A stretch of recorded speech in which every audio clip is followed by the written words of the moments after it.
NEET 2025, तो slide से आपको समझ में आ रहा होगा कि पेपर का लेवल क्या था। तो सबने बहुत कुछ बोल लिया इस पेपर के बारे में। मैंने भी अपनी एक वीडियो बना दी है जिसमें कि मैंने सारा डिस्कस किया अबाउट द डिफिकल्टी लेवल। लेकिन इस वीडियो में हम लोग सॉल्यूशंस डिस्कस करेंगे फिजिक्स के वो 45 क्वेश्चंस के, क्योंकि अभी आगे बढ़ना इंपॉर्टेंट है। अब हम लोग वहीं स्टक नहीं रह सकते, वहीं पे हम लोग सिर्फ बातें से काम नहीं चलेगा। अब हमको पढ़ना पड़ेगा, अच्छे लेवल की पढ़ाई करनी पड़ेगी। स्पेशली ये मैं नीट 26 वालों से बात कर रहा हूं। तो जल्दी से one by one solutions discuss करना स्टार्ट करते हैं। तो प्रोबेबली आपने सारे क्वेश्चन के सॉल्यूशंस ऑलरेडी देख लिए होंगे अलग अलग यूट्यूब चैनल्स पे, लेकिन मैंने इस वीडियो के लिए एक स्टूडेंट को भी साथ में इन्वॉल्व किया है जिसने अभी भी नीट का एग्जाम दिया था, सो दैट आपको साथ साथ एक स्टूडेंट पर्सपेक्टिव भी मिलता रहेगा कि क्या लेवल था। चलो लेट्स स्टार्ट। तो मेरे पास जो सेट है अभी, उसमें से पे सबसे जो पहला क्वेश्चन था वो एक सरफेस टेंशन का था। काफी हल्ला मचा हुआ है इस क्वेश्चन को लेके कि यार ये तो जेईई एडवांस लेवल का क्वेश्चन था। ठीक है, था एक मुश्किल क्वेश्चन भी था, ऐसी बात नहीं है। लेकिन अगर मैं बात करूं तो ऑलमोस्ट 90% ऑफ दिस कंसेप्ट मैंने ऑलरेडी क्लास में करा रखा था। तो एक बार आपको क्लास नोट दिखाता हूं। तो ये फ्लूइड्स के क्लास नोट्स, और अगर आप सरफेस टेंशन वाले टॉपिक में देखेंगे तो यहाँ पे क्वेश्चन कराया था जिसमें हमको बोला गया था कि दो प्लेट्स के बीच में कुछ पानी ट्रैप्ड है, उसका रेडियस ऑफ कर्वेचर क्या होगा। तो यहाँ पे ना पूरा सॉल्व करने के बाद एक फॉर्मूला बना था हमारे यहाँ पे कि जो डेल्टा पी होता है, दैट इज जो रो जी एच होता है, चेंज इन प्रेशर होता है, वो हमारा सिग्मा बाय आर के बराबर, where sigma is the surface tension निकल के आता है। ठीक है, तो इस एक्सप्रेशन को याद रखो और अभी हम लोग उस क्वेश्चन को रीड करेंगे और उसमें अप्लाई करेंगे। देखना आप। तो अभी आप इस क्वेश्चन को समझो। Consider a water tank shown in the figure. It has one wall at x equal to L and can be taken to be very wide in the z direction. When filled with a liquid of surface tension S and density rho, the liquid surface makes angle theta naught. तो हमें ना यहाँ पे एक container दे रखा है जो x is equal to L पे उसकी एक वॉल है, ओके, एंड z डायरेक्शन में ये इनफाइनाइट कंटेनर आप मान सकते हो। तो almost it's like a plates की तरह बिहेव कर रहा है, ओके। और हमें बोला गया है कि जो यहाँ पे लिक्विड का लेवल होगा, उसकी जो यहाँ पे स्लोप, उसकी जो कर्व है यहाँ पे, उसकी इक्वेशन पूछी गई अपने से। ठीक है, तो एग्जैक्टली सेम चीज हम लोग यहाँ पे अप्लाई करने वाले हैं, दैट इज सरफेस टेंशन, जिसको मैंने सिग्मा लिखा था लेकिन यहाँ पे इन्होंने एस दे रखा है। S upon R, that is radius of curvature, is simply equal to rho ji y. And class में एक दूसरी चीज हम लोग डिस्कस करते हैं कि जो रेडियस ऑफ कर्वेचर का फॉर्मूला होता है, that is simply equal to 1 plus D Y by D X का स्क्वायर की power 3/2 upon D square Y by D X square. And D Y by D X क्या होती है? हमारी slope. और क्योंकि यहाँ पे एंगल एक स्मॉल एंगल होगा, तो यहाँ पे हम लोग D Y by D X को ऑलमोस्ट 0 ले सकते हैं compare to 1। And yes exactly, and ये हमारा 1 बन जाएगा। So D square Y by D X फिर ऊपर चला जाएगा। So surface tension into D square Y by D X square will be equal to rho ji Y. So D square Y by D X square हमारा निकल के आ गया रो जी Y upon S. तो कंसेप्ट था मुश्किल बाकी क्वेश्चंस के comparatively, but still it was doable अगर आप यहाँ पे 2-2.5 मिनट अगर स्पेंड कर लेते तो। बट अगेन ये क्वेश्चन को देख के ही मैंने पढ़ा भी नहीं एग्जाम में, जस्ट बिकॉज कि मेरे पास सिर्फ 1 आवर था पूरे एग्जामिनेशन के लिए, एंड ये तो कहीं भी आता ही नहीं है ना। जो भी 35 to 40 क्वेश्चंस अटेम्प्ट कर किए जा सकते थे इजीली, ये तो कहीं भी नहीं आता उसमें। That was a smart decision. मैं खुद बोलता हूँ कि it is good that you did not attempt this question, but again था ऑलमोस्ट वीक। ऐसे भी नहीं कह सकते कि नोट से बिल्कुल ही कुछ बाहर था, आउट ऑफ द वर्ल्ड था।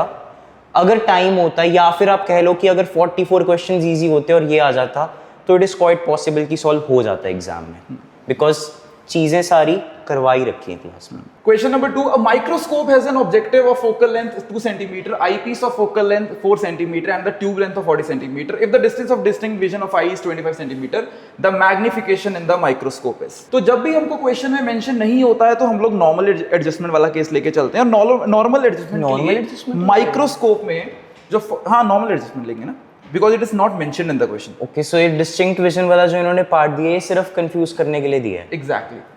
तो नहीं, वो डी की वैल्यू दी है, बिकॉज अगर तुम फॉर्मूला डिफाइन कर दी वैल्यू, क्लास कॉपीज चेक करोगे तो फॉर्मूला हमारा ये था डी बाई एफ। ठीक है, एक बार इसमें वैल्यूज भर के देख लेते हैं, आई थिंक आंसर मैच कर जाएगा। एल हमें कितना, ट्यूब लेंथ कितनी दे रखी है? 140। और ऑब्जेक्टिव की फोकल लेंथ कितनी है? 2 सेंटीमीटर। 2 सेंटीमीटर। डी हमारा 25 है।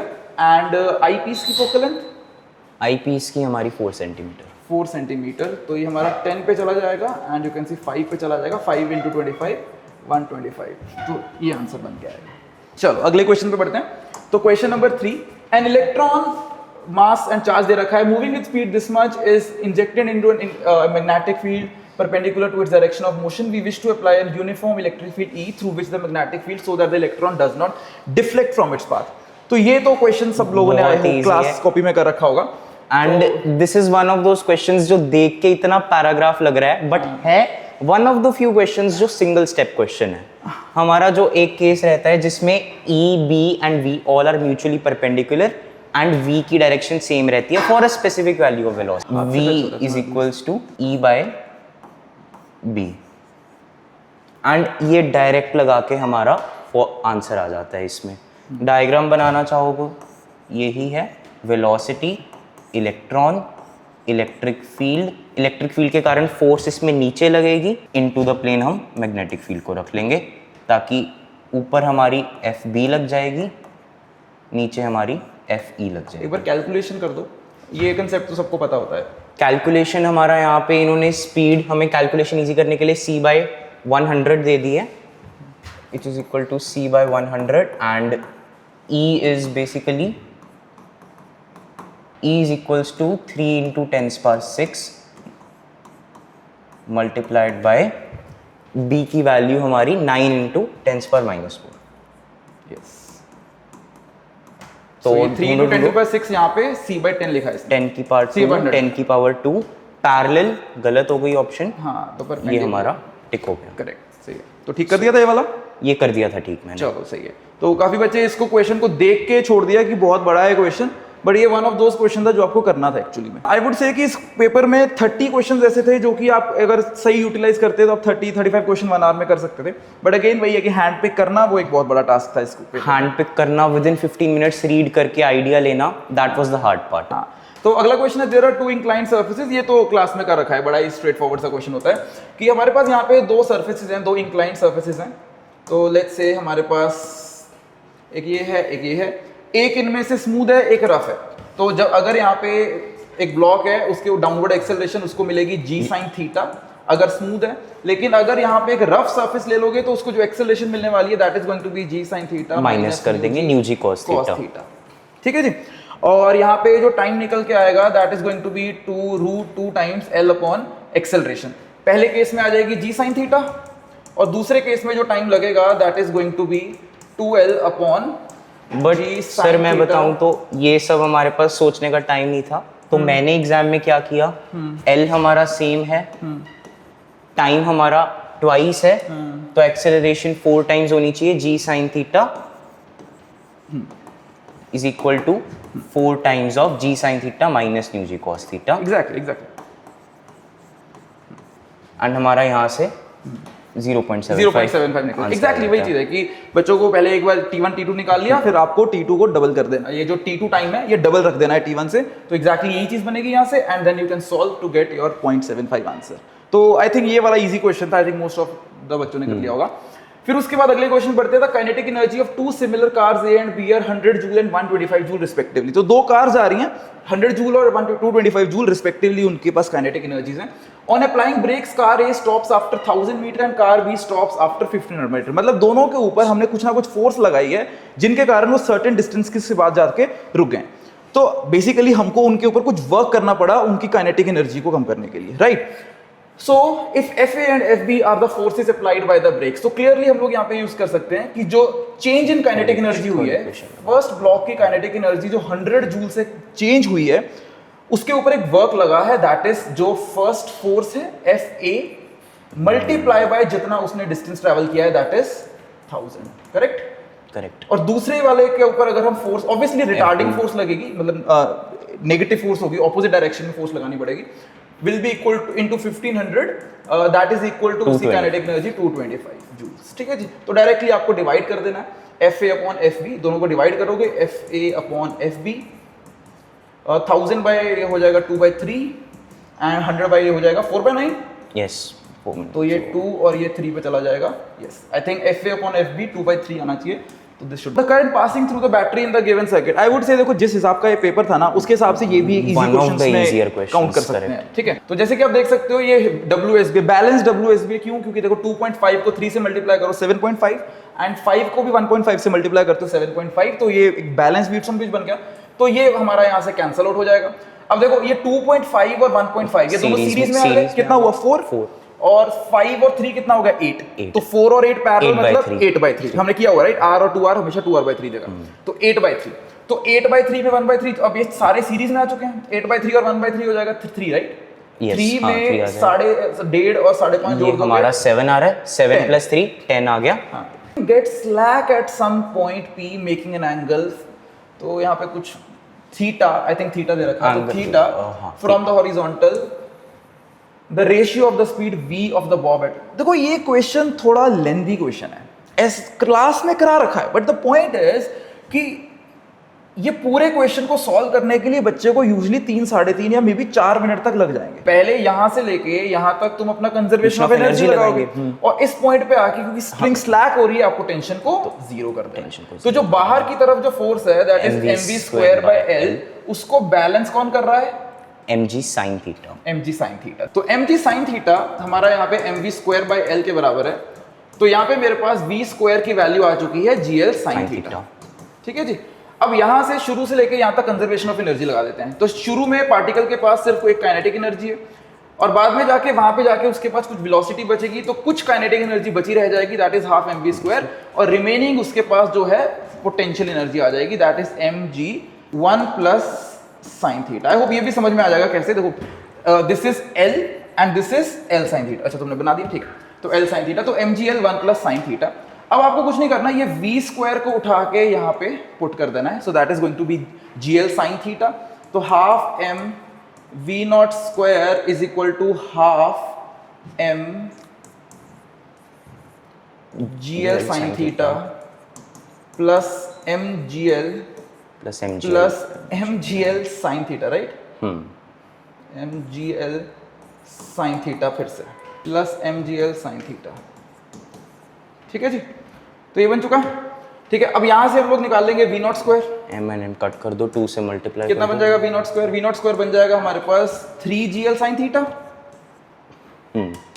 3gl sin थीटा क्योंकि यहाँ पे देखो 3/2gl sin थीटा बन रहा है तो 2 से मल्टीप्लाई हो जाएगा प्लस 2gl आ जाएगा ठीक है जी तो हमारे पास यहाँ पे v0² आ चुका है यहाँ पे v² आ चुका है निकालना क्या अपने को v to v0 निकालना v to v0 तो दिस अपॉन दिस निकालना है तो v² अपॉन v0² निकाल लेते हैं पहले सो that is gl sin theta upon 3gl sin theta plus 2gl ठीक है जी ऑब्वियसली फिर इसका रूट हो जाएगा कोई देखो कौन सा ऑप्शन मैच करता है ये वाला ऑप्शन हमारा मैच करता है ठीक है चलो। तो ये मेरा एग्जाम में सही हो गया था जस्ट बिकॉज सर ने हमें अलग अलग केसेस बनवा के करवाए हुए थे कि अगर टॉप पॉइंट तक नहीं जाता एंड टेंशन पहले ही जीरो हो जाती है तो हमारा प्रोजेक्टाइल बन जाता है यहाँ पे एंगल थीटा है इवन द मैक्सिमम हाइट जो है इसके बाद यहाँ पे जाएगा प्रोजेक्टाइल का ये सब कितना होगा सब कुछ किया हुआ था आई थिंक एडवांस का PYQ है ये हाँ, तो इसमें ये आई रिमेंबर 27/16 इसका आंसर आता था राइट इसमें एंगल 60 डिग्री बन रहा था मुझे 27/16 एंड ये हमें करवाया हुआ था तो मुझे स्ट्राइक कर गया था एकदम से ही। चलो ठीक है तो यहाँ पे अगला क्वेश्चन है लॉजिक गेट्स के ऊपर क्वेश्चन है तो देखो मैं क्लास में भी यूजुअली बोलते आया हूँ कि ऐसे क्वेश्चन को ना देखो आपको या तो आप एक्सप्रेशन पूरा बना के कर सकते हो या दूसरी चीज ये है कि आप इनपुट आउटपुट भी ट्राई कर सकते हो ना कि 0 ले लो फिर 0 1 ले लो और देख लो कि किसका सर्किट बनेगा तो ट्रूथ टेबल बनाएंगे वो एक बहुत ही बढ़िया से अप्रोच रहती है यूजुअली तो ये काम करो 0 लेके देख लो पहले क्या बनता है ट्राई करना 0 से तो हम 0 and 0 यहाँ पे डालेंगे तो ये हमारे पास नॉर गेट है as you can see NOR gate है और और ये का हमारे हमारा पास नैंड गेट है और ये हमारे पास कौन सा गेट है एंड गेट AND है गेट है तो और एंड एंड का दोनों ही आउटपुट 0 0 पे 0 होगा फिर नॉट हो जाएगा तो 1 and 1 गया यहाँ पे एंड आउटपुट हमारा 1 आ गया फाइनली तो 0 and 0 पे हमारा 1 आ रहा है सो कौन सी ऑप्शंस हम एलिमिनेट कर सकते हैं यहाँ पे एंड हटा दो और हटा दो बट दोनों नैंड एंड नॉर में 0 and 0 इज 1 और मुझे लगता है कि ना अगर यही दोनों बची हैं तो बस आप 1 and 0 0 और 1 ट्राई करो 0 अगर 0 और 1 ट्राई कर लेते हो तो क्लियर हो जाएगा दोनों में है ना तो अगर हम 0 and 1 इसमें डालते हैं तो इसमें 1 आएगा 1 का आगे 0 हो जाएगा 0 एंड इसमें से हमारा 1 जाएगा because 0 and 1 in and is 0 और उसका नॉट हो गया तो 1 बट एंड के लिए तो हमें दोनों 1 चाहिए 1 के लिए 0 हो गया तो फिर तो इसका ये 0 किसका लग तो रहा है ये ये? नॉर का बन जाएगा तो नॉर आ जाएगा आंसर तो truth table is a very good way of doing this लेकिन अगर फिर भी आपको बूलियन एक्सप्रेशन से आपको ट्राई करना है you can go ahead doing that वहाँ पे थिंग्स थोड़ी सी कंफ्यूजिंग हो जाती हैं इतनी तो जल्दी ये स्ट्राइक इससे जल्दी तरीका नहीं है मतलब ठीक है क्योंकि उसमें भी फिर आपको डी मॉर्गन्स लॉ लगाना है 2-3 बार लगाना है और फिर आगे चल के ना ऐसा भी होगा कि a बार को फिर a बार लिखना पड़ेगा, एंड 2-3 चीजें एक्स्ट्रा लगेंगी, तो आई वुड से this is the better approach. ठीक है, स्टिल दूसरा आप ट्राई कर सकते हो, अगर आपको डाउट होगा तो जरूर मुझे बताना, तो मैं आपको करके दिखा दूंगा दूसरा भी। The electric field in a plane electromagnetic wave is given by E z = 60। तो मैं ये वाले क्वेश्चन को थोड़ा इजी क्वेश्चन में डालूंगा, इनफैक्ट बहुत इजी क्वेश्चन है ये वाला। जो देखो यहाँ पे जो फील्ड है वो हमारी z के अलॉन्ग है, और यहाँ पे जो x दे रखा है ये हमारी movement of propagation of wave दे रखी है।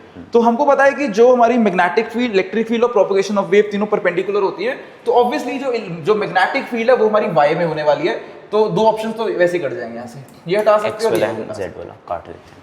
ठीक है, और दूसरी चीज 60 तो हो ही नहीं सकता ना, 60 हमारा एम्पलीट्यूड इलेक्ट्रिक फील्ड का है, तो ये भी ऑप्शन कट गया। एंड ये देखो, तो E/B जो होता है हमारा, दैट इज E0/B0, जो एम्पलीट्यूड्स की रेशियो होती है वो C के बराबर होती है। यहाँ पे E0 की हमको यहाँ पे 60 दे रखा है, और ये 3 × 10⁸, तो क्लियरली B0 हमारे पास A ऑप्शन। एंड अगर हम डायरेक्शन भी देखना चाहें तो वेव की हमारी, अगर हम देखें यहाँ पे वेव्स में जब 5x प्लस में है तो हमारी इंस्टेड वेव की नेगेटिव x एक्सिस के अलोंग होगी direction. Negative x axis implies -i cap के अलोंग, एंड ये हमारा k cap into j cross j cap से आएगा। तो ये e वेक्टर हमारा which is across k, and हमारा ये विच इज अक्रॉस y। चलो अगले क्वेश्चन पढ़ते हैं। A ball of mass 0.5 kg is dropped from a height of 40 meter. The ball hits the ground and rises to a height of 40 meter. तुम कर रहे हो? सो ये हमारा 0.5 kg का ऑब्जेक्ट है, ये यहाँ पे गिरेगा कुछ वेलोसिटी v से, जिसका expression simple √2gh, and rebound करेगा √2g कुछ h1 से। यहाँ पे हम देख सकते हैं h हमारा 40 और यहाँ पे 10 डाल दो, यहाँ पे हमारा 10। तो मोमेंटम, अब जब हम इम्पल्स देखेंगे, impulse is basically the change of momentum, and हमारा चेंज ऑफ मोमेंटम हम m ऑपोजिट डायरेक्शंस में है तो चेंज हमारा ऐड हो जाएगा mv माइनस mv1 करके 9.8 इन्होंने जान के दिया था कि रूट में वैल्यूज हमारी प्रॉपरली आ जाएं।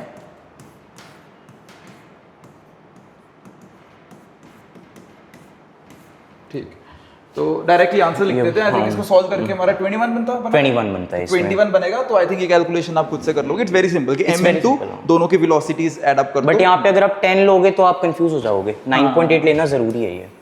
हाँ, लेकिन ऑप्शन दूर है, अंदाजा बच्चा फिर भी लगा लेगा, बट ठीक है 9.8 लो तो इट्स ऑलवेज बेटर, है ना।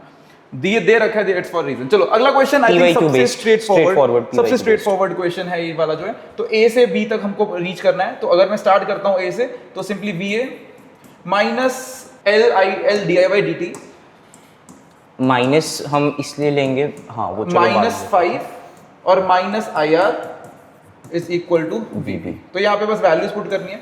L कितना दे रखा है क्वेश्चन में? L हमारा 1 दे रखा है, और जो dy/dt है ये क्वेश्चन में दे रखा है, इट इज इंक्रीजिंग, ये भी 1 दे रखा है। ठीक है, ये 5 है हमारे पास, करंट कितना है 2 और रेजिस्टेंस 2। ठीक है, तो 1 and 5 and 4 it comes out to be VA -5 -4 is equal to VB, और यहाँ पे -1 था, तो यहाँ पे 10 आ जाना चाहिए आंसर, दैट्स इट। ओके, चलो भाई, तो a 2 ampere current is flowing through 2 different small circular coils having radii ratio this much respective. Again a very easy question हो नहीं सकता था पेपर में। सिंपल हमारा magnetic moment is proportional to area, radii का रेशियो हमें दे रखा है, उसका स्क्वायर कर दो 1/4। यस, तो एक्सप्रेशन होता है मैग्नेटिक मोमेंट का IAN, नंबर ऑफ लूप्स तो 1 ही है, तो I × A यूज कर सकते हो। करंट दोनों में सेम है, जिसके लिए एरियाज के डायरेक्टली प्रोपोर्शनल हो जाएगा हमारा मैग्नेटिक मोमेंट। ठीक है जी, तो रेडियस की रेशियो अगर 1:2 है तो एरियाज की 1:4 हो जाएगी। So that's your answer. तो अगले क्वेश्चन पे बढ़ते हैं। In a certain camera combination of 4, again I would consider this a very simple question, एक बार रीड करते हैं। 4 सिमिलर थिन कन्वेक्स लेंसेज, तो हमारे पास ना 4 कन्वेक्स लेंसेज लाइन से रखे हुए हैं। ठीक है, तो जो हमारी and the total magnification in comparison, देखो जो पावर है वो पावर्स ऐड अप होती हैं। हमने पावर का टॉपिक बहुत अच्छे से पढ़ा हुआ है कि अगर हमारे पास P1 और P2 होते हैं लेंसेज, तो P1 + P2। अब यहाँ पे 4 रखे हुए हैं जिनकी पावर P है, तो टोटल पावर कितनी हो जाने वाली है? 4P। और जो मैग्निफिकेशन है वो मल्टीप्लाई होती है। ठीक है, M1 M2 M3 M4, लेकिन यहाँ पे सबकी मैग्निफिकेशन सेम है, तो आंसर क्या बन जाएगा? M4। कौन सा ऑप्शन है यहाँ पे? 3 option. An oxygen cylinder of volume 30 liter has 18.20 moles of oxygen. After some oxygen is withdrawn from the cylinder, its gauge pressure drops to हाँ, ये क्वेश्चन को लेके बड़ी ही एम्बिग्यूटी सी चल रही है लोगों में, बड़ी ही टसल सी चल रही है कि यहाँ पे गेज प्रेशर दे रखा है, क्या 11 लेना है या फिर प्रेशर उसमें 1 atm जोड़ के 12 लेना है। बिकॉज गेज प्रेशर कैसे डिफाइन होता है, it's the pressure above atmospheric pressure. But यहाँ पे फिर एक चीज और देखने वाली है, क्योंकि जो सिलेंडर है वो क्लोज्ड है, क्लोज्ड ही होगा। तो इन्होंने कहते हैं कि हमने उसमें से कुछ गैस निकाल दी है, निकालने के बाद उसका प्रेशर हमारा कितना बच गया है, 11 एटमॉस्फेरिक प्रेशर। तो बेसिकली निकालने के बाद हम ये देख लेते हैं कि कितने मोल्स रह गए हैं अभी उसके अंदर, और इनिशियल में से माइनस करेंगे तो मुझे चेंज इन मोल्स मिल जाने वाले हैं, करेक्ट। जरूर। सो लेट्स से कि हमारा प्रेशर जो है अब again PV is equal to nRT लगाएंगे, लेकिन जो अभी n है ना, ये हमारा नया वाला n है, दैट इज जो रह गए हैं, n1 लिख देते हैं इसको, और जो प्रेशर है ये हमारा प्रेशर कितना रह गया, दैट इज 11, ओके। और यहाँ पे जो वॉल्यूम है, वॉल्यूम कितनी दे रखी है क्वेश्चन में, 30 लीटर्स। तो एक काम करते हैं, सारी वैल्यूज डाल देते हैं। सो P1 यहाँ पे आ गया 11 atm, so 11 into 1.01 into 10 to the power 5 pascals में डाल दिया।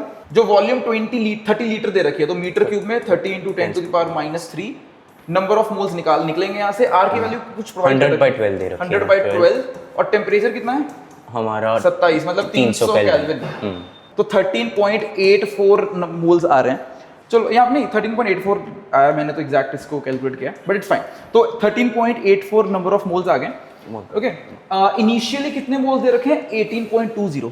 तो हमारा चेंज इन मोल्स कितना है, कितने मोल्स निकाले गए हैं, मतलब 18.20 माइनस 13.84, इतने मोल्स निकाल दिए गए हैं, ठीक है। और एक मोल का हमारा ऑब्वियसली मॉलिक्यूलर मास कितना होता है, 32।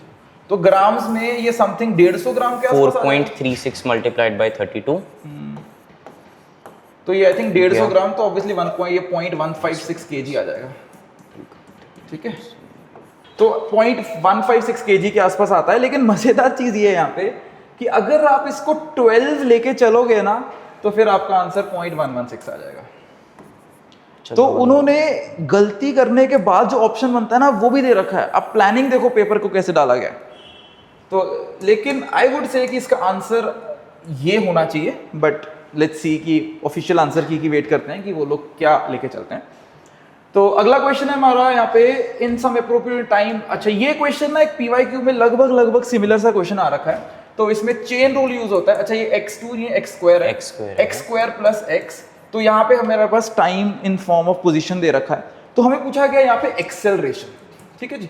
तो एक्सेलरेशन में ना अब यहाँ पे हम लोग क्या ट्राई करने वाले हैं, v dv/dx। वो हम बाद में देखते हैं, क्योंकि हमारे पास वेलोसिटी का expression actually as a function of x आएगा। एग्जैक्टली।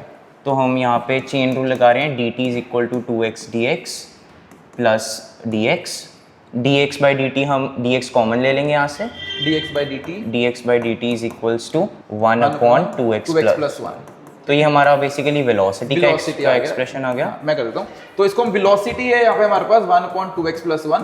अब यहाँ पे करेंगे इसको डिफरेंशिएट जब करें, क्योंकि देखो v तो आ चुका है, अभी अपने को dv/dx चाहिए। तो dv/dx यहाँ पे बनेगा, इसकी डिफरेंशिएशन बनेगी -1/2x प्लस 1 का स्क्वायर, और फिर यहाँ पे 2x की डिफरेंशिएशन करेंगे तो यहाँ पे 2 आ जाएगा, ठीक है जी। और इसको मल्टीप्लाई, तो इनको और इसको जब प्रोडक्ट करोगे तो यहाँ पे हमारे पास नीचे क्यूब बन जाएगा। क्यूब वाला ऑप्शन देखो कोई, 2x प्लस 1 की पावर 3 आनी चाहिए नीचे। ये प्लस वाली ऑप्शंस हम काट देंगे एंड 2x प्लस 1 क्यूब। सही है। तो अगले क्वेश्चन पढ़ते हैं। To an AC power supply of 220 volt, a resistor of 20 ohm। तो एक्सट्रीमली इजी क्वेश्चन, ये तो गलत नहीं होना चाहिए बिल्कुल भी। 20 ohm इजी है क्या ये? इजी है सर, बहुत इजी। अच्छा चलो, a capacitor of reactance। तो हमारे पास यहाँ पे कैपेसिटर है, कितनी रिएक्टेंस दे रखी है, 25 ohm। यहाँ पे हमारे पास 45 ohm are connected in series। The corresponding current in the circuit and the phase angle। ठीक है जी। तो यहाँ पे हमारे पास ये दे रखा है 50 हर्ट्ज। तो इफेक्टिवली हमसे क्या पूछा गया, करंट इन द सर्किट। चलो देखते हैं, फेजर इसके ड्रॉ कर लो। ठीक। तो यहाँ पे देखो, सबको पता है कि जो रेजिस्टेंस जो होगी हमारी, जो रिएक्टेंस की अगर मैं बात करता हूँ, हमारे इंडक्टर और कैपेसिटर वो एक दूसरे को अपोज करते हैं। तो 25 और 45 का नेट कितना बनेगा, 20 बनेगा। और 20 और 20 जब रेजिस्टर 20√2 पाइथागोरस से हमारे पास 20√2 आ जाएगा। हमारे पास जो वोल्टेज दे रखी है 220 दे रखी है। तो 220 को जब हम लोग 20√2 से डिवाइड करेंगे तो क्या ये 11/√2 बनता था। 11/√2 मतलब 11 डिवाइडेड 1.41, तो अप्रॉक्सीमेटली 7.8 बनेगा। में से आएगा 45 degree. Very simple, because again 20 और 20 के बीच में जब एंगल देखोगे 45 डिग्री बनेगा। ये फेजर डायग्राम। तो ये फेजर डायग्राम बन गया। गुड, तो ये ठीक हो गया था। ये ठीक हो गया था बिल्कुल। ठीक है। The sun rotates around its center once in 27 days. What will be the period of evolution if the sun were to expand to twice its present radius without any external influence? तो ये मुझे लगता है AIIMS का PYQ आया हुआ है ये और इसमें actually conservation of angular momentum है जो मुझे नहीं लगता किसी भी नीट के PYQ में कभी आया। चलो देखते हैं, बट अगर आपको इसको बिना सॉल्व किए भी देखना था ना, 27 का आप फैक्टर देख लो भाई, 108 के अलावा तो ये कभी आंसर बन ही नहीं सकते। आंसर आएंगे कहाँ से ये 27 into 4 is 108, वो तो कभी आ ही नहीं सकते। हाँ चलो देखते हैं। सब लोग नहीं ऐसे सोचते, बट ठीक है चलो। Okay, let's conservation of angular momentum हमारा आई ओमेगा हमारा कांस्टेंट रहेगा, ओमेगा से हमारा आगे टाइम पीरियड आ जाएगा। तो इन्होंने कहा है कि it expands to its twice its present radius. Mass हमें सेम लेके चलना पड़ेगा, नहीं तो कोई भी ऑप्शन मैच नहीं कर रही है। हमारा m सेम रह रहा है, 2/5 वगैरह कुछ आई जो हमारा होता है वो होता है 2/5 mr²। अब देखो मास तो चेंज नहीं हो रहा है क्योंकि एक्सपैंड कर रहा है, मास तो उतना ही रहा। The only thing that has change is radius. Radius हो गया डबल, रेडियस डबल होने से r² मतलब जो इनर्शिया है वो हमारा 4 गुना हो गया। और क्योंकि मुझे i इंटू ओमेगा कॉन्स्टेंट रखना है, अगर मेरा i 4 गुना हो चुका है तो जो हमारा ओमेगा है वो मेरा 4 गुना कम हो जाएगा। ओमेगा 4 गुना कम मतलब स्लो हो गया, स्लो होना मतलब टाइम बढ़ गया 4 गुना से। पहले 27 दिन में लगता था और वही 4 गुना ज्यादा टाइम लगेगा, दैट इज 108 डेज आंसर आ गया। तो conservation of angular momentum that is rotational motion का था, क्योंकि क्वेश्चन पढ़ते ही ना द सन देखते बच्चे को लगेगा ग्रेविटेशन का क्वेश्चन आ गया, लेकिन उसमें रोटेशनल मोशन अप्लाई करना था। ठीक है, चलो अगले क्वेश्चन पढ़ते हैं। तो question, a model for quantized motion of an electron in a uniform magnetic field B states that the flux passing through the orbit of the electron where n is an integer. भाई क्या question है ये? तो this was one of the most difficult questions और you can say lengthy questions because इसे solving में जगह चाहिए एंड सोचने को भी थोड़ा सा टाइम चाहिए, नॉट अ कन्वेंशनल पढ़ने को भी तो टाइम चाहिए ना बहुत ज्यादा। सर पढ़ के आपको समझ ही नहीं आता कि कौन सी इक्वेशन लगाएं भाई ऐसी। A model for quantized motion of an electron in a uniform magnetic field B states that the flux passing through the orbit of the electron is nh/e where n is an integer h चलो एक bye एक करके एक बार देख लेते हैं। e पहले देख लो निकालना क्या है देन। और according to the model the magnetic moment of an electron in its lowest magnetic moment पूछी जा रही है। तो एक काम करते हैं, स्टार्ट कर लेते हैं। हाँ, तो सबसे पहले फ्लक्स का फॉर्मूला हमारा सबको पता है कि b into a एंड क्योंकि एक छोटे से रीजन के अंदर है तो हम अज्यूम कर सकते हैं कि जो मैग्नेटिक फील्ड है वो कांस्टेंट है। उसमें जो फ्लक्स है, फ्लक्स हमको ना क्वेश्चन में दे रखा है कि वो NH/e के बराबर है एंड b इंटू एरिया, और एरिया अगर r रेडियस में घूम रहा है इलेक्ट्रॉन तो b into pi r², correct. और यहाँ पे हम लोग n को कितना लेके चलेंगे?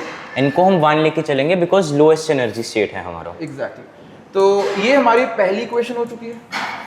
उसके बाद दूसरी क्वेश्चन, अब पार्टिकल क्योंकि सर्कुलर मोशन परफॉर्म कर रहा है तो सेंट्रीपिटल फोर्स, वो कौन सी फोर्स है? मैग्नेटिक फोर्स उसको सेंट्रीपिटल फोर्स प्रोवाइड करेगी, that is mv²/r is equal to qvb। तो ये सेकंड इक्वेशन बन जाएगी। और तीसरी इक्वेशन देखो क्लासेस में कर रखी है हमने, m/l that is magnetic moment upon angular momentum, gyromagnetic ratio जिसे हम कहते हैं, गायरोमैग्नेटिक रेशियो जिसको हम बोलते हैं, q which by is equal to 2m। q/2m। यहाँ पे जो Q है ना ये इलेक्ट्रॉन की है, वो तो ठीक है? E दिया हुआ है E दे रखा है ना यहाँ पे और ये Q दे रखा है, ये सेम चीज है, हाँ। ये सेम चीज है। तो इसको E डाल दो चाहे आप लोग यहाँ पे। तो यहाँ पे हमारे पास 3 इक्वेशन है, तीनों को सॉल्व करना है। तो क्या करना क्या है कि B की वैल्यू, पहले तो B को एलिमिनेट कर सकते हैं हम लोग, B की वैल्यू यहाँ से उठा के इसमें पुट कर देते हैं, ठीक है। उसके बाद यहाँ पे हमको निकालना है M, और जो L है ना, इस L को हम लोग क्या डाल सकते हैं? L is I ओमेगा या फिर हमारा MVR, हाँ इजीली MVR। इसको हम लोग यहाँ भेज देंगे, MVR बना देंगे। तो M is equal to q/2m into MVR, ठीक है। तो एक काम करो जल्दी से इस b की वैल्यू यहाँ पे पुट करो। तो हमारा यहाँ पे b आ जाता है इस इक्वेशन से mv/r और डिवाइड में Q, r हमारा Q, कहीं कट नहीं हो रहा, v कट हो गया, Q e आ जाएगा हमारा। और अब इसको फर्स्ट इक्वेशन में डालो तो हमारा h/e is equal to mv/r e multiplied by pi r²। हाँ, अब यहाँ पे क्या करो ना कि ये जो यहाँ पे mv और एक ये जो r है हमारे पास, ये आ गया MVR, इसको हम लोग डाल देंगे h/पाई बन गए। q यहाँ पे h/पाई डाल दो इसकी जगह पे, और नीचे 2। अच्छा ठीक है, और q हमारा e के बराबर है, तो हमारा आंसर क्या बन गया? he/2πm, ठीक है। चलो तो अगले क्वेश्चन पढ़ते हैं। Again not an easy question, मतलब आई वुड से कि ऐसा क्वेश्चन है तो इसको आप एक बार के लिए छोड़ देना चाहिए, एंड के लिए छोड़ दो। कम से कम 3-4 मिनट तो खाएगा यार ये क्वेश्चन। 3 identical heat conducting rods are connected in series as shown in the figure. तो यहाँ पे ना identical rods in terms of dimension, मतलब तीनों की सेम लेंथ है, same area of cross section है, लेकिन उनकी जो कंडक्टिविटीज है वो अलग अलग है। पहले और तीसरे वाले की 2K है कंडक्टिविटी और बीच वाले की K है, ओके। और यहाँ पे जो एंड पॉइंट्स के जो टेम्परेचर्स है वो 3T और T है। इन्होंने कहा कि अगर बीच वाले जंक्शंस का टेम्परेचर T1 और T2 है, इनका रेशियो कितनी है। तो देखो जो हीट वाले क्वेश्चंस हैं इनको तुम या तो हीट Ka T1 - T2/L लगा के करो, या फिर तुम इनको रेजिस्टेंसेस की तरह भी ट्रीट कर सकते हो, मतलब करंट इलेक्ट्रिसिटी के एनालोगस भी लगा सकते हो। तो वही हम अगर एनालोगस इसे बनाए, हमारा formula H is equal to Ka delta T/L, तो ये हमारा डेल्टा T/L/Ka, थर्मल रेजिस्टेंस, हम थर्मल रेजिस्टेंस इसे कह सकते हैं, L/Ka आ गई। तो वही अब इसमें L A डायमेंशंस और सारी सेम है, ये 2K को हम R ले लेंगे, K वाली को 2R एंड R। Yes. तो बेसिकली हमारा यहाँ पे डायरेक्ट ऐसे जो सारा हीट करंट फ्लो कर रहा होगा कांस्टेंट ही होगा, एंड हमारा हीट करंट हम कह सकते हैं डेल्टा T/R। अब इसमें से फ्लो करने के लिए सेम करंट के लिए हमें डेल्टा T चाहिए होगा, इसमें से 2 डेल्टा T चाहिए होगा एंड इसमें से डेल्टा T चाहिए होगा। तो बेसिकली हमें टोटल डिफरेंस मतलब कि 2T को 4 पार्ट्स में डिवाइड करना है। सो यहाँ पे हमारा तो वो कितना हो गया 0.5T, 3T से 2.5T, यहाँ पे 1.5T, इनकी रेशो निकालनी थी 5/3 आ गई। रेशियो है 5/3, राइट। तो आई होप समझ में आ गया। बिल्कुल सही मेथड है कि हमारे पास 3T और T total temperature difference 2T है। अब ये जो 2T है ना, इसको 4 पार्ट्स में ब्रेक कर दो, बिकॉज देखो R 2R R, तो जो 2T में से हाफ T तो यहाँ पे आ जाएगा temperature difference across, half T यहाँ पे आ जाएगा और यहाँ पे 1T पूरा यहाँ पे आ जाएगा। तो यहाँ से आधा T कम करोगे ना, 0.5T कम करोगे तो 2.5T, यहाँ पे 1.5T, तो जब रेशियो लोगे 5/3। तो ये बेटर वे है अगर तुम इसको करंट इलेक्ट्रिसिटी की तरह इसको ट्रीट करते हो। इक्वेशंस लगा के एक लेंथी क्वेश्चन लगता है, अगर पहले आपने करंट इलेक्ट्रिसिटी की तरह प्रैक्टिस कर रखी है, it should not be an issue. हाँ, तो अगले क्वेश्चन की तरफ बढ़ते हैं। So the plates of a parallel plate capacitor separated by D, 2 slabs of different dielectric constant K1 and K2। तो यहाँ पे हमको ना 2 पैरेलल प्लेट कैपेसिटर्स दे रखे हैं, 2 प्लेट्स दे रखे हैं, एक पैरेलल प्लेट कैपेसिटर है जिसमें हमको ये बोला जा रहा है कितना 3/8D का K1 होगा एंड D/2 K2 वाला होगा। ठीक है। तो इतने रीजन में दैट इज ये जो 3/8D K1 मटेरियल और K2 मटेरियल कितने में है, D/2 में है हमारा, D/2 में, और रिमेनिंग एयर है, सारा फिल नहीं हुआ है, D/8 पोर्शन रह गया हमारा, D/8 रह गया, एयर हो गया रिमेनिंग। सो बेसिकली जो हमारी नई कैपेसिटी हो जाने वाली है that is going to be ε0A upon 3/8D/K1 plus ये होता ना D/2 upon K2 plus D/8, और वो तो 1 ही होगा एयर। और ये हमारा इन्होंने दिया है कि ये ट्वाइस हो जाती है जितनी की पहले थी, दैट इज ट्वाइस ऑफ पहले कितनी थी भरने से पहले, ε0A/D। तो ये सारे कॉमन फैक्टर्स हम यहाँ से कट कर दोगे, ठीक है। और यहाँ पे ना हमको निकालना क्या है, हमें K1 निकालना है, तो एक काम करते हैं K1 निकालना है तो K2 को रिप्लेस दो, K2 कितना हो जाएगा K1 अपॉन 4/5 टाइम्स, तो K2 को रिप्लेस कर देते हैं 4/5 टाइम्स ऑफ K1, और यहाँ पे सॉल्व करके K1 तुम्हारे पास निकल जाएगा 8/3 बनता है, मैंने करके देखा था, तो 2.6। आई वुड से मीडियम क्वेश्चन बोल सकते हैं इसको, या इजी में डाल सकते हैं, इजी टू मॉडरेट में डाल सकते हैं इस क्वेश्चन। बेसिकली इन्होंने चीजों को ओवर कॉम्प्लेक्सिफाई कैसे किया है, एक तो ये चीज देके किया है, दूसरा इन्होंने 2 डाइलेक्ट्रिक दे दिए, वो भी कंप्लीटली फिल नहीं किया, तो एक ही एयर वाला फैक्टर भी इंट्रोड्यूस कर दिया, और एयर की 1 होती है। अच्छा, तो जो ये वाला क्वेश्चन है ये स्पेसिफिकली जेईई एडवांस लेवल का क्वेश्चन है। मतलब देखो, इसको अगर आपको करने का तरीका पता है, आपने अगर एग्जैक्टली क्वेश्चन कर रखा है तो शायद आपको आधा मिनट भी ना लगे क्वेश्चन सॉल्व करने में, पर अगर आप पहली बार कर रहे हो इस क्वेश्चन को सोचने के लिए आपको 3, 4, 5 मिनट भी लग सकते हैं। तो एक बार क्वेश्चन समझाता हूँ। तो हमारे पास ना यहाँ पे दे रखा है कि 2 सिटीज है, टू एंड फ्रो एक बस सर्विस चलती रहती है, एवरी T सेकेंड एक बस निकलती है। अब एक लड़की जा रही है X से Y की तरफ, ठीक है। अब देखो क्या होगा, अब X से Y की तरफ जा रही है, जो बसेस उसकी डायरेक्शन में जा रही है ना, वो उसको एवरी 30 मिनट्स ओवरटेक करती है, लेकिन जो बस उसके ऑपोजिट आ रही है, ऑपोजिट सिटी से आ रही है, वो बस उसको एवरी 10 मिनट्स ओवरटेक करती है। तो बस हमको यहाँ पे ये बताना है कि जो एवरी टी यहाँ पे जो दे रखा है कि कितने टाइम पीरियड के बाद एक बस निकलती है और बस की जो स्पीड है वो कितनी है। बस की स्पीड ज़्यादा होनी चाहिए 40 वाली, तो ऑप्शन ही हम कट कर दो यहाँ पे। हाँ ये कर सकते हो, क्योंकि ऑब्वियसली अगर बस ओवरटेक सेम डायरेक्शन वाले केस में बस ओवरटेक कर रही है तो ज्यादा होनी चाहिए। चलो अब इसको देखते हैं। अब देखो सिनेरियो क्या है पूरा पूरा। तो जो गर्ल यहाँ से इस तरफ जा रही है, तो अगर कोई बस उसको ओवरटेक कर रही है, सेम डायरेक्शन वाले केस को बात करता हूं, तो बस गर्ल है, इसकी रिलेटिव स्पीड कितनी हो जाएगी हमारे पास? अगर बस की स्पीड v है और गर्ल की स्पीड कितनी दे रखी है? गर्ल की स्पीड 60। तो v माइनस 60 ये हमारी रिलेटिव स्पीड है। बेसिकली एवरी बस जो होगी, अगर दो बसेस के बीच में डिस्टेंस अगर मैं x लेके चलता हूं, तो मैं कह सकता हूं कि x अपॉन v माइनस 60 के बाद अगली बस उसको आएगी। एंड अगली बस जो होगी दैट है, वो कितना दे रखा है अपने को क्वेश्चन में?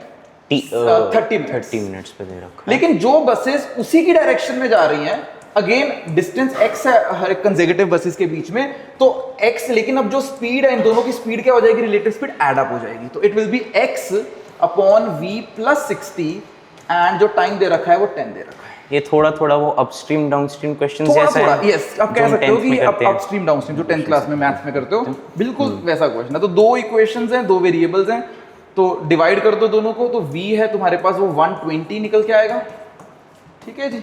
और एक बार v 120 निकल के आ गया तो x यहाँ से कितना आएगा? 60 इंटू 30 1800 निकल के आ जाएगा।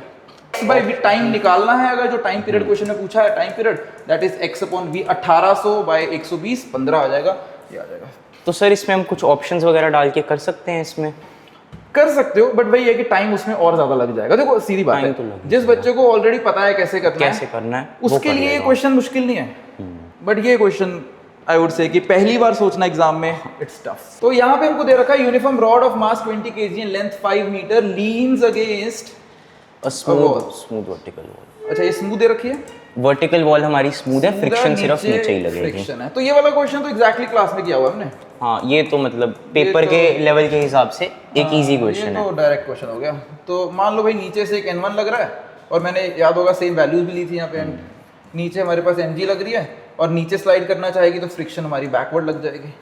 और जब भी मैंने तुमको तब भी बताया था कि ऐसे क्वेश्चन में टॉर्क लगानी है बैलेंस इक्विलिब्रियम में, और टॉर्क हमेशा यहाँ लेने का फायदा है। रीजन क्या यहाँ लेने का? ये n1 नॉर्मल रिएक्शन हमारा कट जाएगा, f भी कट जाएगा, टॉर्क भी कट जाएगी, तो इन दोनों की टॉर्क नहीं आएगी। तो mg ये हमारी लेंथ 5 मीटर है यहाँ पे, into this distance, right?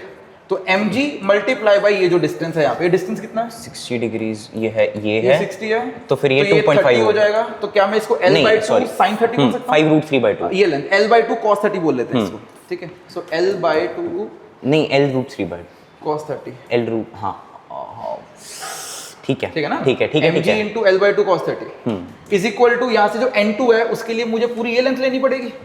I can say n2 into ये पूरी लेंथ l sin 30 या l cos 60 या l sin 30, one and the same thing, sin 30। अच्छा अब यहाँ पे n की जो वैल्यू है वो हमारी फ्रिक्शन के बराबर होने वाली है, n2 the friction force that the force exist. तो ये तो बड़ा सिंपल है ना, एक बार n2 निकल गया, n2 की वैल्यू तो हमारी फ्रिक्शन के बराबर है, क्योंकि ट्रांजिशनल इक्विलिब्रियम में भी है, तो n2 और fl तो इक्वल ही राइट की तरफ n2 और लेफ्ट की तरफ है ही फ्रिक्शन। तो बस n2 निकालना है इफेक्टिवली क्वेश्चन। तो l से l कटा, m कितना दे रखा है क्वेश्चन? m 20 दे रखा है, तो 20 into 10 into half into √3/2 is equal to n2 into half से हाफ कटा, तो 2 से 2 कटा, तो दैट इज 10, तो 100√3 आ गया आंसर। मैं फिर से एक्सप्लेन कर रहा हूँ, जो नॉर्मल रिएक्शन यहाँ से निकल के आएगा वही हमारा फ्रिक्शन के बराबर है अगर तुम लोग फोर्सेस को इक्विलिब्रियम लगाओगे तो। In an oscillating spring mass system a spring is connected to a box filled with sand. तो यहाँ पे हमारे पास एक SHM हो रहा है, जिसके जो एक बॉक्स है वो सैंड का एक बॉक्स है। तो एक बार डायग्राम बना लेते हैं। तो मान लो ये हमारे पास स्प्रिंग है, ये हमारे पास सैंड का बॉक्स है ना, ये ऑसिलेट करते करते इसमें से कॉन्टिन्यूसली ना सैंड गिरते जा रही है। अब अगर सैंड गिरते जा रही है, इन्होंने पूछा है कि उसका जो ओमेगा है और जो एम्पलीट्यूड है वो कैसे वेरी करेगा। तो ओमेगा का देखो फॉर्मूला क्या रहता है, √k/m। What is k? k is the spring constant. Spring तो चेंज नहीं हो रहा, स्प्रिंग का k तो वही रहेगा।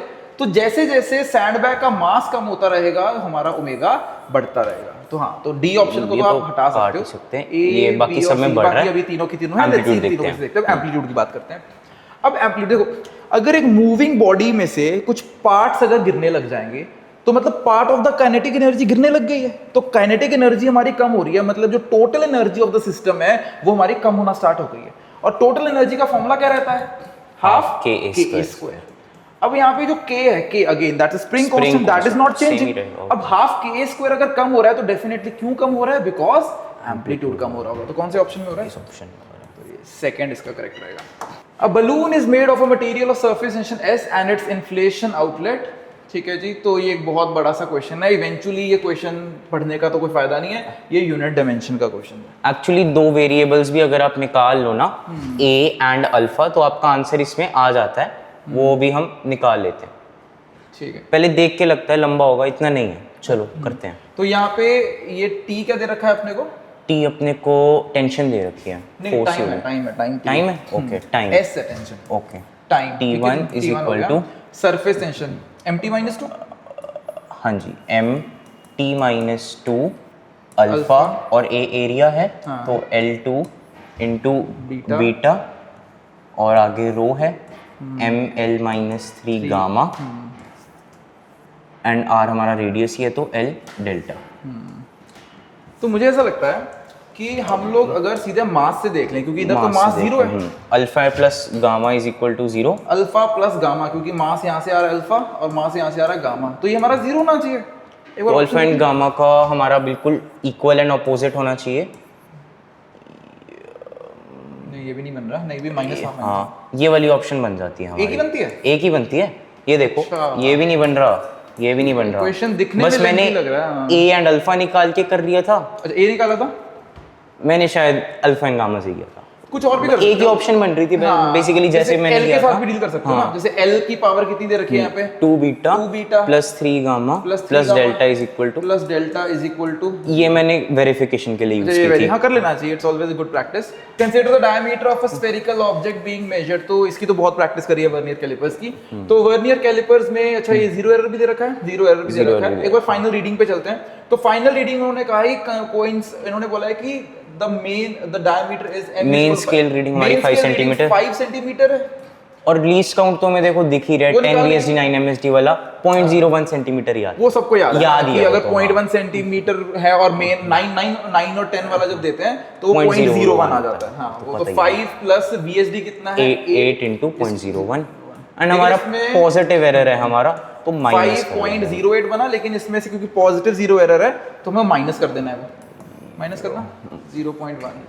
यही ऑप्शन होती है। अगर आप देख भी लेते कि पॉजिटिव एरर है 5 से कम ही बनती है कि option. Apparently, the capacitor made of circular plates is being charged so that the surface charge density on plates is increasing at constant rate। तुम्हारे पास यहाँ पे एक पैरेलल प्लेट कैपेसिटर है जो कि कांस्टेंट रेट से चार्ज हो रहा है, ठीक है? तो कांस्टेंट रेट से चार्ज होने का मतलब इसके अंदर जो करंट है वो हमारा एक कांस्टेंट करंट, क्योंकि dq/dt कांस्टेंट हो गया तो I हमारा कांस्टेंट। हां, और जब भी हमारे पास एक सिलिंड्रिकल रीजन में एक करंट होता है तो हम लोग एम्पीयर सर्किट का लॉ लगाते हैं, क्लास में याद होगा। तो हम लोग इतने रीजन में हमारे पास d dot dl is equal to लगाए लगा के तुम्हारे पास मैग्नेटिक फ्लक्स का मैग्नेटिक फील्ड का फॉर्मूला आता है। बेसिकली वेरिंग रहेगी, जैसे बाहर हो जाएंगे मैग्नेटिक फील्ड बढ़ेगा, न्यू नॉट एट तो जीरो एट ऑल प्लेसेस, तो मैग्नेटिक फील्ड है जीरो तो नहीं, ठीक है? Constant between the plates zero, constant ही नहीं हो सकता बिकॉज़ दूर जाएंगे तो बढ़ेगा, करंट बढ़ रहा है हमारा। जीरो बिटवीन द प्लेट्स ये भी गलत है, एक ही आंसर ऑप्शन जैसे जैसे दूर जाएंगे हमारा करंट इस एरिया में बढ़ जाएगा as a function of r square. आपको नीचे लग रहा होगा r के कारण कम हो रहा है, बट नहीं, I as a function of r square. तो आगे बढ़ते हैं। An unpolarized light beam traveling in air is incident on a medium of refractive index 1.73 at universal angle. Reflected light is completely polarized, बिल्कुल सही चीज है। बस ये हमारा राइट आंसर। रिफ्लेक्टेड नहीं, इसमें भी और भी हो सकते हैं एंगल की बात।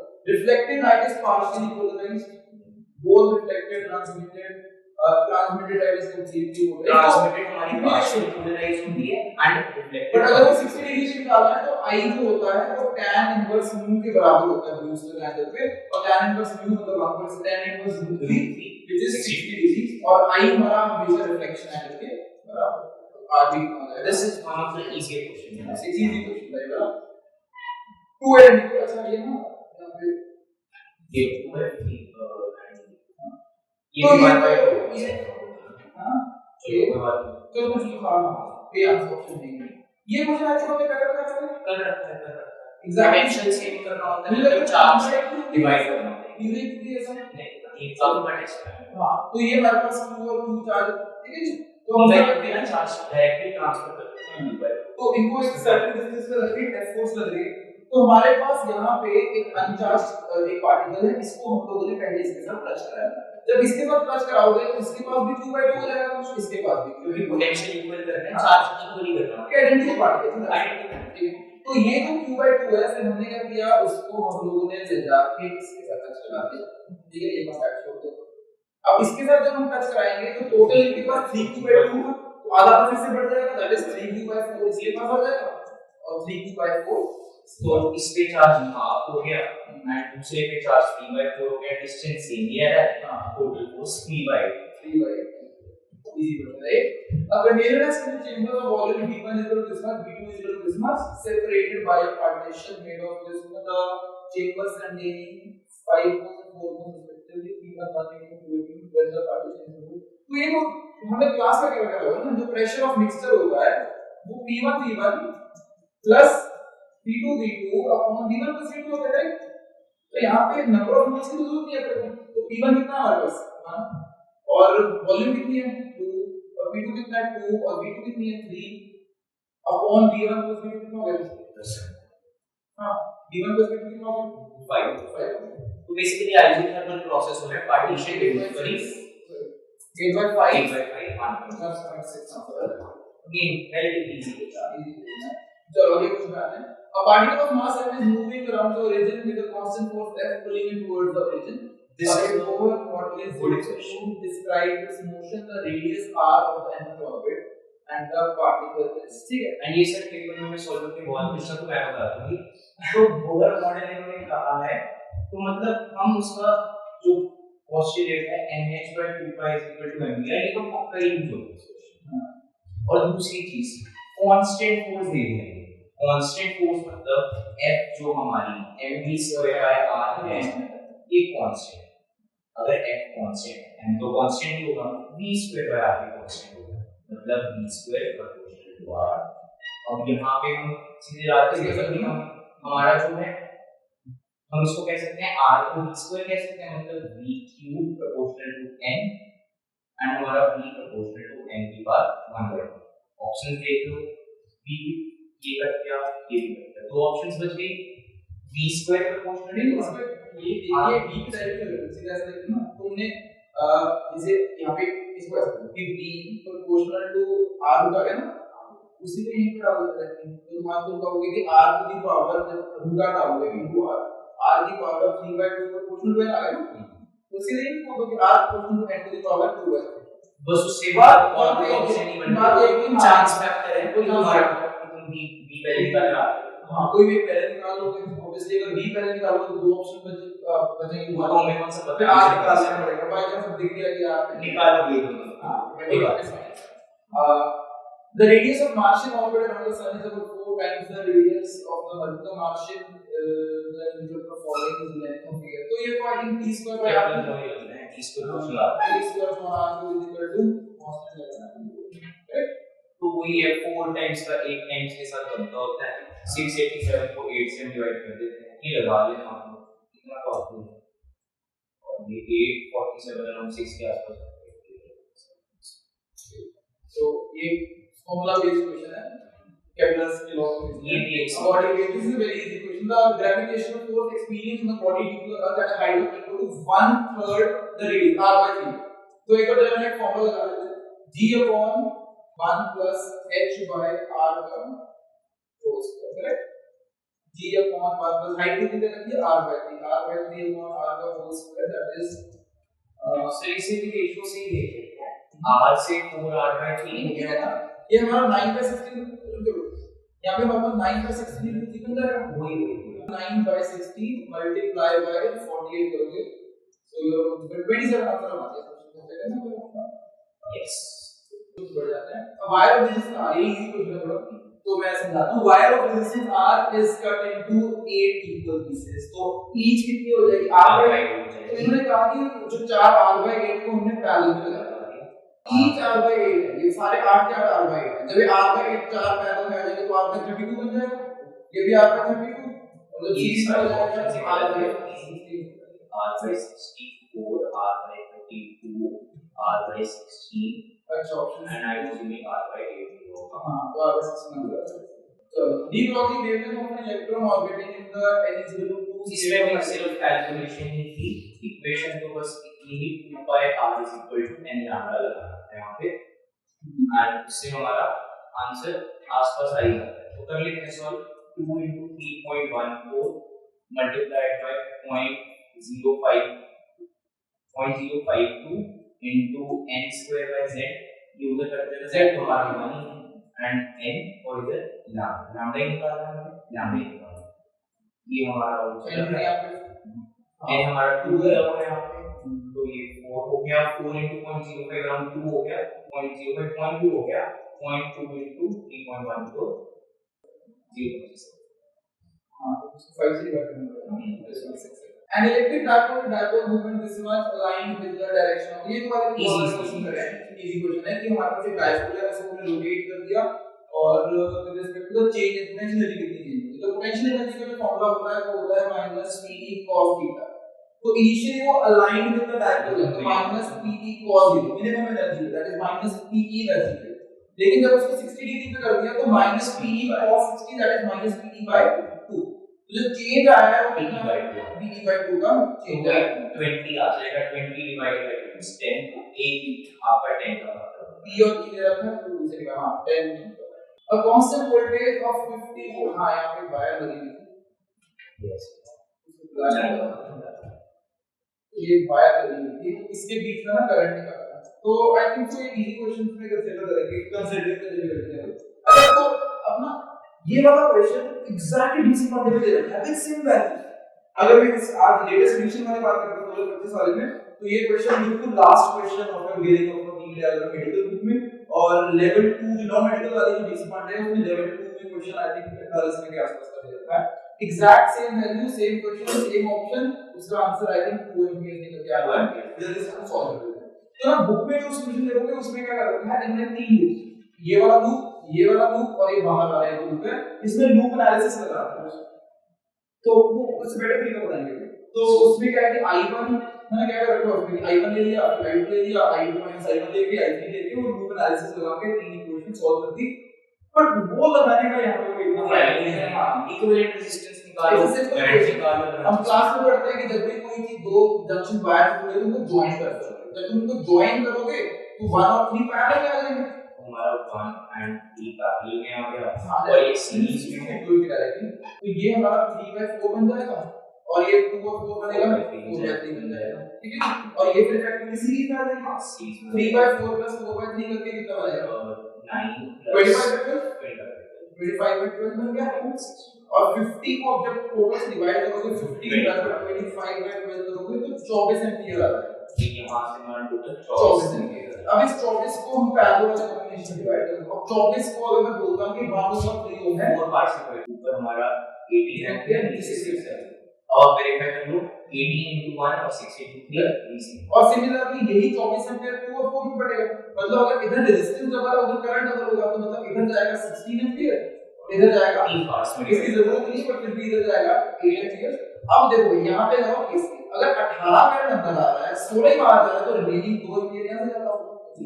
तो ये कुछ बेटर रहेगी ऐसे में जो दे रखी लूप एनालिसिस वो पॉइंट ये कैसे पेपर में लगाने का वहां पे टाइम नहीं है। इसी भी पेपर ये क्वेश्चन क्यूआईटी क्वेश्चन एग्जैक्ट से तो उसमें शायद मल्टीप्लिकेशन होगी। हां तो इन्होंने बोला कि फोटॉन पूछ रहे नहीं, इन्होंने मैं चलिए E पूरा इसको ठीक कर लेते हैं। ये लैम्डा ये ऐसा था कि lambda of photon divided by lambda of electron का ये ऐसे ही है बस, और lambda electron is equal to h/√2mv। Basically और हमें basically hc upon e that is hc upon e h upon root of 2m h करके हमारा c ऊपर आएगा। फिर उसके बाद आ जाते हैं कि जो following options equal to variation of four electric current. ये तो स्ट्रेट फॉरवर्ड क्लास का क्वेश्चन है, ये तो ये वाला ठीक है, बाकी कोई सारे तो क्लास का। तो बड़े वाले का 8m एंड छोटे वाले का m, क्योंकि रेडियस हाफ है। तो एक बार छोटे वाले का हम लोग moment of inertia about this axis निकाल लेते हैं। तो इसके अबाउट तो देखो होता है 2/5 mr स्क्वायर, और अगर हम लोग पैरेलल एक्सिस थ्योरम लगाएंगे तो 7/5 mr स्क्वायर हो जाएगा। सो 7/5 और m हमने ले रखा है यहाँ पे, और रेडियस उसका r ही है छोटे। तो ये हमारे पास मोमेंट ऑफ इनर्शिया आ चुका है किसका, छोटे वाले का। और हमें रेशो ओरिजिनल की नहीं निकालनी है, बट रिमेनिंग पार्ट की निकालनी है। तो अब रिमेनिंग पार्ट की देखो, पूरे की तो थी पहले 2/5, ध्यान रखना 8m और 2r का होल स्क्वायर। 2r का होल स्क्वायर पूरे की पहले ये थी काटने से पहले, लेकिन हमने कट कर दिया। कितना कट कर दिया? 7/5 mr स्क्वायर। आई थिंक हो चुका है ना क्वेश्चन ऑलमोस्ट। हाँ जी, हो गया, बस ये डिवाइड करना है। आए ये पूरा स्क्वायर हो गया रिमेनिंग। तो अब बस कुछ नहीं करना, इन दोनों को डिवाइड करना है। डिवाइड करके 7/5 आपका आ जाएगा 7 डिवाइड 64 - 7। 5 सारे कैंसिल, m and r सारे चलो cancel। आगे बढ़ते हैं। A full wave rectifier circuit with diodes D1 and D2 is shown in the figure. If input supply voltage V input is equal to 220, time period निकाल लेते हैं। सो 2 pi upon omega, omega कितना है यहाँ पे हमारे पास 100 पाई। तो ये हमारा टाइम पीरियड सेकंड्स में आ जाएगा, लेकिन हमको मिली सेकंड्स में बातें करी हैं तो मिली सेकंड्स कर देते हैं पहले। तो 1000 दो जीरोस गई, पाई से पाई गया, तो आई थिंक 20 मिली सेकेंड्स। तो यहाँ पे हमारे पास एक ऐसा, जैसे ये पूरा एक टाइम पीरियड बन गया, तो 0 से लेके 20 तक, तो 10 तक तो हमारा सीधा साइकिल है, और 10 से 20 तक उल्टा साइकिल है, मतलब 15 मिली सेकेंड, मतलब इसकी बात हो रही है। तो ये हो गया हमारा सीधा साइकिल, ये हो गया हमारा उल्टा साइकिल। तो उल्टे साइकिल में D2 हमारा फॉरवर्ड बायस हो जाएगा और D1 हमारा रिवर्स बायस हो जाएगा। तो D2 बिकॉज ये मतलब नेगेटिव साइकिल है, तो ये ऐसे चलेगा। ठीक है। So D1 is reverse and D2 is forward bias. तो ये चीज, two gases A and B are filled at the same pressure in separate cylinders with movable piston. ये थोड़ा सा देखने में मुश्किल लग रहा है, वैसे इजी वैसे easy. On supplying an equal amount of heat to both the systems reversibly under constant pressure, the pistons of gas A and B are तो डिस्प्लेस्ड की चीज हमें क्या देखनी है इसमें? इक्वल हमारा हीट है, इक्वल हमारा डेल्टा यू है, ठीक है, तो मतलब हमारा basically- वर्क भी सेम होगा। हाँ, एक बार पूरा लिख देते हैं। जैसे Q is equal to delta U plus W होता है, ठीक है जी। तो यहाँ पे ना क्वेश्चन में Q सेम दे रखा है, डेल्टा U सेम दे रखा है, तो मतलब W भी दोनों ऑब्वियसली भी सेम P होगा, और डेल्टा W सेम। अब W क्या होता है? P delta V। अब क्वेश्चन में भाई प्रेशर भी सेम दे रखा है, तो इसका मतलब क्या हुआ? डेल्टा वी सेम है डेल्टा हमारा। V भी सेम है। तो डेल्टा V सेम अगर होगा तो ऑब्वियसली यहाँ पे ना इन्होंने अगर लेंथ्स दे दी है। हम इसे पाई आर स्क्वायर एच ले सकते हैं, where H is the displaced distance. हमें रेडियस इसकी रेशियो निकालनी है, मतलब कि R A square into 16 will be equal to R B square into 9। तो वही हमारी रेशो 3/4 निकल के आ जाती है। ठीक है, सही। ये आई थिंक ये एग्जैक्ट PYQs, ये PYQs का ही क्वेश्चन है, बस वैल्यूज डिफरेंट हो सकती हैं।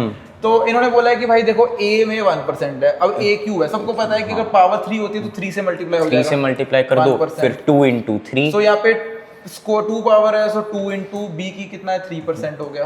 प्लस 1 फिर इंटू अगले 2 में 1 C की पावर 1 है, सो 1 इंटू 2% हो जाएगा, और हाफ इंटू 4। और D कितना है? हाफ, तो मतलब हाफ इंटू 4% हो जाएगा। 3 प्लस 6 प्लस 2 प्लस 2 टोटल 13 बन जाएगा। सो 3 प्लस 6 प्लस 2 प्लस 2, सो 13। ये इजी क्वेश्चन था एरर्स का, तो जिसने एरर्स पढ़ा है तो उसके लिए ज़्यादा इसमें थोड़ी सी ट्रिग्नोमेट्रिक आपको आइडेंटिटी पता होनी चाहिए, नहीं तो ये ठीक ही है, इजी बट क्वेश्चन। अगेन मालस लॉ का बेसिक। क्वेश्चन। हाँ, तो वहां पे डिफिकल्ट लगता है, ऑब्वियसली स्ट्राइक नहीं करती चीज इतनी जल्दी। बट ये वाला हमारे पास यहाँ पे दो क्रॉस्ड पोलराइड्स है। क्रॉस का क्रॉस मतलब ये होता है मतलब हॉरिजॉन्टल है उनके आगे, 90 डिग्री पे दोनों है, ठीक है जी। एक अगर ऐसा है तो दूसरा ऐसा। तो इन्होंने कहा कि हमारे पास एक और पोलराइड है जो कि इस वाले के साथ ना 22.5 डिग्री का एंगल बना, मतलब किसी के साथ भी ले लो 22.5 सेम ही चीज रहेगी। तो इसके साथ अगर 22.5 का एंगल बन रहा है 22.5 डिग्रीज, तो ऑटोमेटिकली रिमेनिंग यहाँ पे एंगल 67.5 डिग्री बचेगा। और मालस लॉ सब मालस लॉ 2 बार अगर यहाँ से बाहर आता है I नॉट, ये ध्यान रखना, शुरू में I नॉट नहीं था, यहाँ पे I नॉट दे रखा है, ठीक है। क्योंकि अगर शुरू में I नॉट होता ना तो यहाँ पे I नॉट बाय 2 रह जाता, तो फिर आंसर चेंज हो जाता उससे। लेकिन यहाँ पे I नॉट बाय 2 यहाँ से लेना है, ठीक है। तो यहाँ से I नॉट बाय 2 है, जब यहाँ तक पहुंचोगे तो I naught by 2 into cos नहीं सर, नहीं सॉरी क्या लगा दिया, I naught cos square 22.5 degree, और जब हम यहाँ से बाहर आएंगे cos square तो एक बार फिर से लग 67.5 जाएगा degrees। cos square 67.5। तो इसको मैंने पेपर में कैसे सॉल्व किया? cos स्क्वायर 67.5 को sin स्क्वायर लिख लिया। चल मैं कर बता रहा हूँ। तो यहाँ पे बेसिकली क्या करना है, कुछ नहीं, I नॉट को ये जो cos स्क्वायर 22.5 डिग्रीज है इसको लिख लो, और ये जो नीचे cos स्क्वायर 67.5 है, इसको लिख सकते हो sine square 22.5 degrees, right.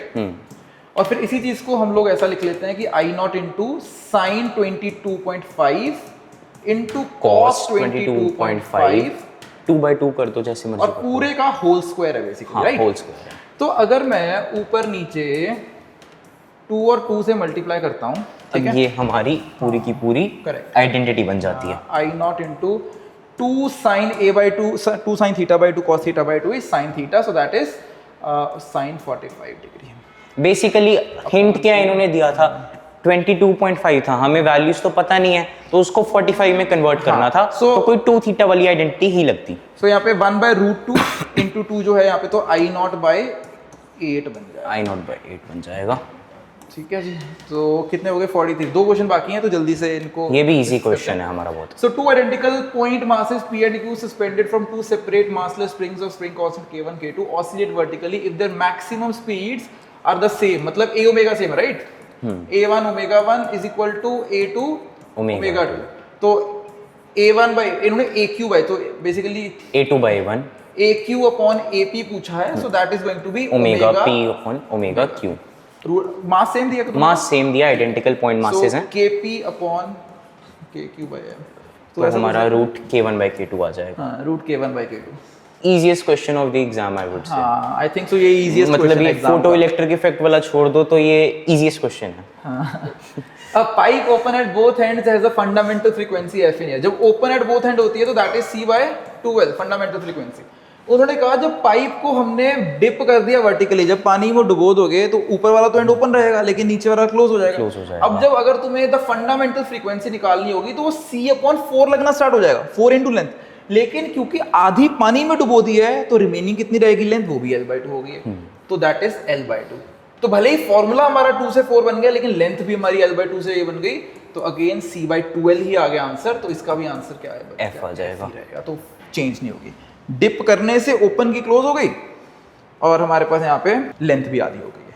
Paper तो डेफिनेटली मुश्किल था, paper- unlike any other paper, but बीच में ऐसे ऐसे क्वेश्चंस भी छुपे हुए थे। तो वही है, मतलब मैंने भी जब पेपर के पहले 5 क्वेश्चन तो मुझे इजी लगे थे, हो गए, बट एक पॉइंट ऐसा आया, मैंने रियलाइज कर लिया कि ये सारा पेपर सॉल्व करने वाला है ही नहीं। मेरी स्पीड मुझे पता थी अच्छी है, एंड अगर ये एक कंप्लीट पेपर किसी का भी नहीं सॉल्व हो सकता है, तो वही फिर मैंने छांट छांट के क्वेश्चन सॉल्व करने शुरू किए एक एक करके। जब वो ये फंडामेंटल फ्रीक्वेंसी जैसा क्वेश्चन दिख गया, फोटो इलेक्ट्रिक इफेक्ट वाला क्वेश्चन दिख गया, एरर वाला क्वेश्चन दिख गया, हौली हौली एक एक क्वेश्चन होने लगा, ऐसे ही फ्लो बना। एंड पे आके थोड़े से डिफिकल्ट क्वेश्चंस अप्रोच किए तो ही जाके कुछ रिस्पेक्टेबल टोटल बना है। अगर आप जैसे वो गर्ल्स स्कूटी एंड बस वाले क्वेश्चन पे अटक गए, या फिर आप ये सरफेस टेंशन वाला क्वेश्चन सॉल्व करने लग गए, then your time is over, आपका दिमाग भी एग्जॉस्ट हो जाएगा, तो फिर आपका फिजिक्स में स्कोर बहुत ही कम रह जाएगा। तो अगर ओवरऑल पेपर की बात करें, जैसे कि आपने देखा कि पेपर काफ़ी हार्ड था, 1 घंटे में 45 क्वेश्चन तो ये करने वाला पेपर नहीं था। बट ठीक है, अगर आपने 30 से 35 क्वेश्चंस भी अटेम्प्ट कर लिए हैं और अगर मेजॉरिटी क्वेश्चन करेक्ट कर दिए तो that's a very good attempt, and आपके अच्छा स्कोर ही बनेगा, मतलब अच्छा रैंक बन जाएगा उससे। एंड अब बस यही है कि अगले साल वालों को अब सीखना पड़ेगा कि अभी तैयारी का लेवल काफ़ी अप रखना पड़ेगा, तभी जाके हम लोग फिजिक्स एटलीस्ट हम लोग नीट में सॉल्व कर पाएंगे।